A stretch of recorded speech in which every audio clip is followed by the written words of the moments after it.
Susie, I did not borrow your G, your hair smells terrific shampoo, so Jimmy would notice how good my hair smells. Oh, no? Hey there, welcome back.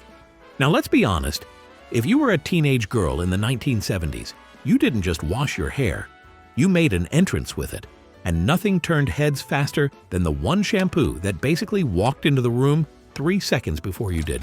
Gee, your hair smells terrific. That wasn't a compliment, that was the name. And by the end of the decade, it had taken over America's bathrooms, noses, and social lives like a sweet-scented coup. Let's talk about the floral-scented phenomenon that snuck in through the shower and never really left. It all started with that name. Gee, your hair smells terrific. It sounded less like a product and more like something a sitcom boyfriend blurts out after a hug. But that was the genius. The bottle didn't just sit there, it flirted with you. One glance, and you were already halfway to falling in love. And once you opened it, you weren't in the bathroom anymore. You were in a Garden of Eden with better bangs. The packaging? Pure 70s drama. A slim white bottle with pink lettering and a cap that never fully clicked shut once steam hit the scene. It stood tall in a jungle of green Prell bottles and dull beige VO5 tubes. This one? She posed, right on the edge of the tub like she was waiting for her close-up, and you could always tell who was using it. You didn't need to ask. One flip of the hair at the locker, and the scent came rushing through like a floral parade. It wasn't fruity, it wasn't fake, it was mysterious, musky, and a little bit dangerous. The kind of smell that stuck around, on purpose. It lingered like a rumor. Wash your hair Monday morning, and you were still catching hints of it by Thursday's dodgeball game. It got into your brush, your scarf, your pillow. That one boy who borrowed your hoodie and never gave it back? Yeah, he smelled terrific too. That's when the bathroom turf wars began. See, shampoo theft in the 1970s was a real thing. Girls had rules, spoken, unspoken, and carved into the walls with fingernail files. Don't touch my shampoo. Don't use my shampoo. And under no circumstances, none, do you pour it into a Suave bottle and pretend you bought it. They noticed. Oh, they noticed. Back then, the shower caddy was practically a beauty pageant. Breck stood tall with its glamour shots. Herbal Essence was out there playing Forest Fairy. And G? She was the queen bee, waving from her plastic throne with a scent strong enough to crown you prom queen on arrival. Even the commercials knew exactly what they were doing. A girl strolls past. A boy sniffs the air like a bloodhound. Suddenly he's chasing her through a meadow like she's made of sunshine and soft lighting. Cut to, gee, your hair smells terrific. Subtle? Not a chance. Effective? Oh, absolutely. Because in the 70s, hair wasn't just hair. It was a declaration. You could tell everything from a girl's hair, whether she had gym class that day, how long she spent getting ready, and whether or not she had a crush on someone 2 rows back in homeroom.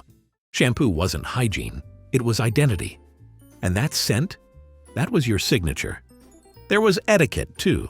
Never borrow someone's brush unless you were practically sisters. Never use the good conditioner unless you were prepared to suffer social consequences. And if you dared walk into the cafeteria and make a comment about someone's hair without including a compliment, you'd be sitting alone until graduation. But if you got it right, if you had the routine down, you could swing open that locker door in slow motion, damp hair swaying, scent trailing behind you like an invisible marching band. And yes, people noticed.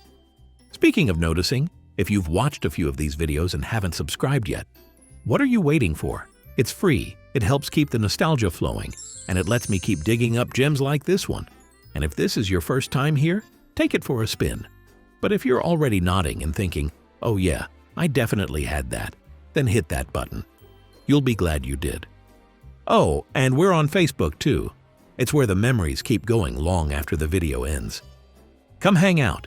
Now back to the hair. It didn't matter what you were wearing, Ditto jeans, tube tops under button-downs, or that one satin jumpsuit you swore was a good idea. If your hair smelled like G, you had backup. The kind of backup that turned heads at the roller rink, made you the queen of the sleepover, and even bought you 5 minutes of peace from your annoying little brother. And G didn't overpromise. It didn't claim to add 14 inches of volume or rescue your split ends with vitamins from Mars. It had one job, make your hair smell terrific. And by golly, it delivered. Meanwhile, the boys, they were baffled. They couldn't describe the scent if their lives depended on it, but they knew it. It drifted out of borrowed hoodies, clung to car seats, turned slow dances at junior high mixers into cologne commercials, minus the cologne. You didn't just dance to Bread or Chicago, you danced in a cloud of G. Eventually, the drugstore shelf bowed to her. Breck was still out there selling elegance.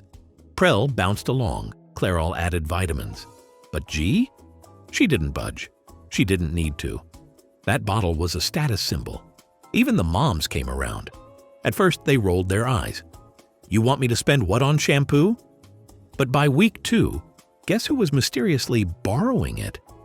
Suddenly your bottle was gone and you were standing in the shower holding a crusty old tube of VO5 wondering where it all went wrong.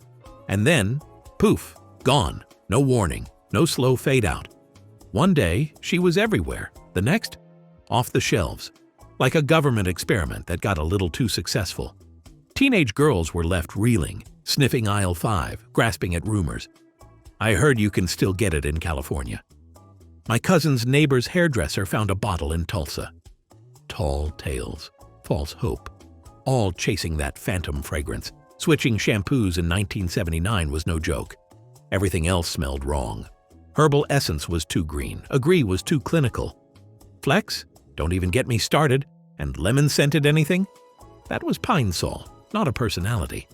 But G didn't vanish. Not really. It stuck around, in memories. In the folds of that jacket you never washed. In the drawer with your Bonne Bell, your mood ring, and that worn-out copy of Tiger Beat. You close your eyes just right, and you can still smell it, like steam rising through time. Because here's the truth. G, your hair smells terrific, didn't just hijack our bathrooms. It hijacked an era. It was first kisses and sleepovers, roller rinks and rotary phones, whispered secrets and feathered bangs, a shampoo that somehow captured all the magic and all the awkward of being young, hopeful, and trying your best to impress a boy who still thought Banana Boat was cologne. And if you ever used it, even once, you remember. Not just the smell, the feeling. That moment when someone leaned in and said those 5 unforgettable words, Gee, your hair smells terrific. So, should they bring it back? If you said yes just now, you're not alone. I can think of a few million women who'd clear out every Walgreens from here to Omaha if that bottle ever reappeared. You wouldn't even need an ad campaign. Just pipe that scent into the air vents and wait for the stampede. And hey, if this brought back a memory, or even just a scent you forgot you loved, do me a favor and hit that subscribe button. Let's keep this trip through time rolling. And if, by some miracle, you've got an old bottle stashed away somewhere, guard it with your life. Thanks for watching, and hey, you still smell terrific.